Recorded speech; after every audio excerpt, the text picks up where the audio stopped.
جهنم كانت مرصادا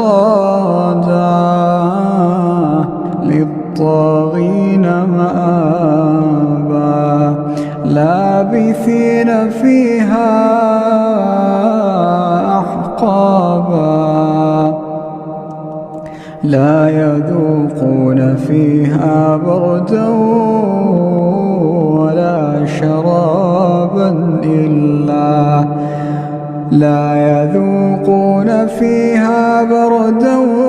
ولا شرابا إلا حميما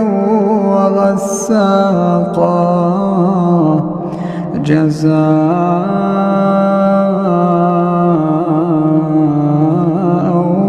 وفاقا إنهم كانوا لا يرجون حسابا وكذبوا بآياتنا كذابا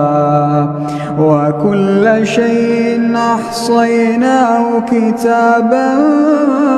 فذوقوا فلن نزيدكم إلا عذابا.